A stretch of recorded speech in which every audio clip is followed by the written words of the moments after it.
melanjutkan materi dari pertemuan yang minggu kemarin. Oke. Sebelum kita mulai pembelajaran, mari berdoa menurut agama kepercayaan masing-masing. Coba dibantu pimpin sama satu teman.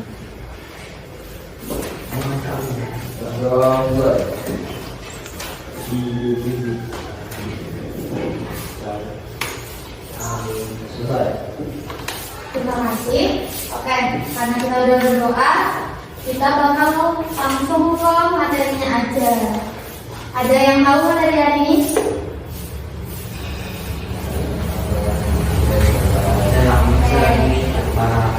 Belajar rangkaian, seri, dan paralel. Jadi kita akan mempelajari terkait rangkaian, seri, dan paralel. Untuk pertama, sebelum kita ketahui apa itu seri dan paralel, kita perlu tahu dulu apa sih yang dimaksud dengan rangkaian, khususnya rangkaian listrik. Nah, kalau di sini dia bilang serangkaian komponen elektronika yang dirangkai atau disusun untuk menghadirkan listrik dari sumber daya atau perangkat yang diinginkan. Kemarin masih ingat pembelajaran terkait pengertian komponen? Ada yang masih ingat? Lupa. Komponen apa? Kalian kita belajarin kemarin itu apa namanya? Ayo, minggu kemarin. Itu namanya komponen atau bukan? Resistor, transistor, diode. Itu tuh komponen atau bukan? Komponen. Nah, kalau komponen-komponen itu disusun, itu dinamakan rangkaian. Nah, kalau dia diberi arus listrik, namanya rangkaian listrik. Nah, kemarin kan Mbak bilang kalau kita bakal merangkai di yang namanya breadboard. Ini udah bawa buat sekilas breadboard itu kayak gini. Jadi kelihatan kan ada lubang-lubang titik-titik itu.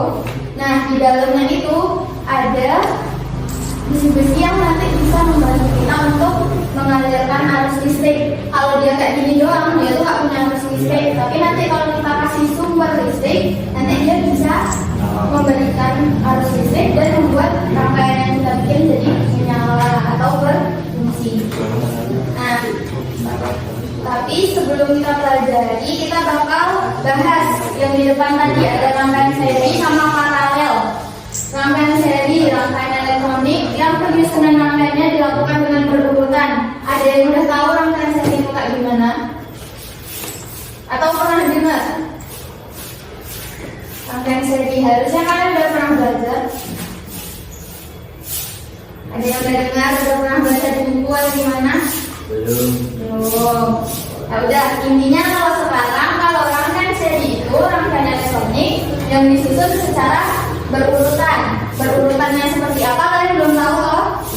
Belum. Tapi kita cari tahu dulu. Kalau rangkaian paralel, rangkaian elektronik yang penyusunan rangkaiannya dihubungkan dalam beberapa cabang. Jadi beda seri sama paralel apa? Apa? Beda poinnya aja. Yang satu disusun bagaimana, yang satu disusun bagaimana? Yang satu yang seri berurutan, yang dua paralel. Benar. Nah, kalau ditanya yang kayak gimana sih Pak yang disusun berurutan sama yang disusun secara berbagai? Terus kita butuh ini apa namanya? Baterai atau sumber daya. Terus ini kabel jumper. Terus ini saklar. Ini lampu atau LED. Kali ini kita nyebutnya LED. Oke, yang pertama kita bakal bikin rangkaian seri. Nih, rangkaian seri. Tapi di sana kan ada dua lampu. Di sini kita pakai satu lampu aja karena daya untuk seri itu dibutuhkan lebih besar. Tapi sebelum kalian mau menghidupkan ini kembali. Sebelum kalian pakai itu dites dulu alatnya itu berfungsi atau enggak. Di sini ya, ini kan ada lampu. Ini sama panjangnya atau beda? Beda. Ada yang lebih panjang, ada yang lebih pendek. Ini namanya katoda yang lebih panjang, yang pendek itu anoda. Kalau katoda itu simpelnya positif, kalau anoda itu negatif. Nah, kalau sini tadi yang kiri positif, yang kanan negatif. Kalau ini ada yang tahu nggak yang positif negatif yang mana? Iya, merah. Merah apa? Positif. Hitam? Negatif. Oke, benar. Tapi kalau di kabel kita namanya ground. Negatif itu ground bacanya. Terus kita tester bisa kayak gini. Ini berarti alatnya, berarti LED-nya baik atau LED-nya itu berfungsi dengan baik. Nih tadi ada yang rusak. Ini ada yang rusak. Kalau rusak dia tuh nggak bakal nyala tuh. Bakal nyala kan? Tapi kalau ini nyala. Berarti ini bisa kita pakai. Terus kita bakal butuh apa aja sana? Saklar. Nah itu tuh tetap lebih paham. Kamu pakai langsung. Kamu ketemu alat langsung tuh tetap lebih paham daripada kamu dengan simulasi. Kalau simulasi itu cuma tinggal naruh komponen terus sambung nggak nyala ya udah coba lagi gitu doang. Tapi kalau pakai komponen langsung, kalau misalnya dayanya cukup, dayanya nggak cukup, kamu bisa tahu. Terus kalau misalnya kebalik, terus akibatnya apa? Kalau misalnya yang tadi ada katoda anoda, terus kalian kebalik masangnya, kemungkinan yang terjadi apa?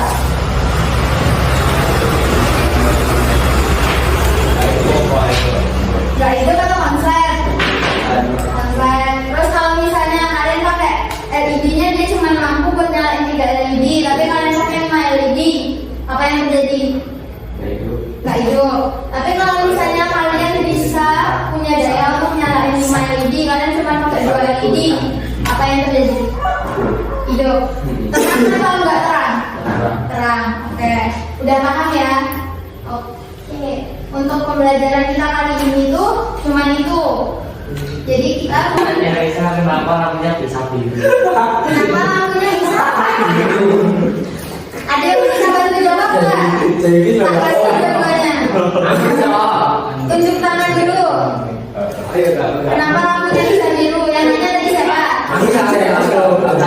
Tunjuk tangan terus nanya baik-baik. Aku jawabannya sama. Iya, Iya, angkat dong. Pertanyaannya apa? Kenapa lampu bisa biru? Kenapa lampu bisa biru? Temennya yang menjawab siapa? Aku. Nah, Ya karena lampu nggak bisa lampu LED tau. Karena lampunya memang biru.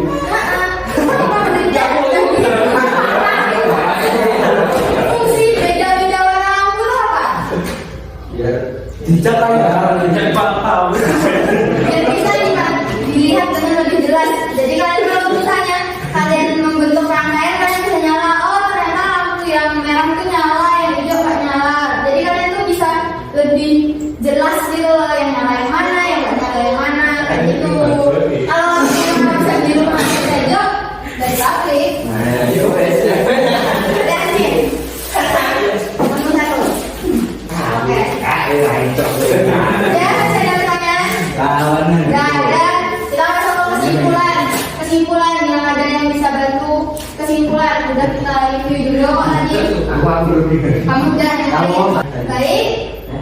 Untuk pembelajaran kita kali ini sampai di sini. Apabila saya ada salah dan kesalahan, baik itu kata atau perbuatan, saya mohon maaf. Assalamualaikum warahmatullahi wabarakatuh. Waalaikumsalam warahmatullahi wabarakatuh.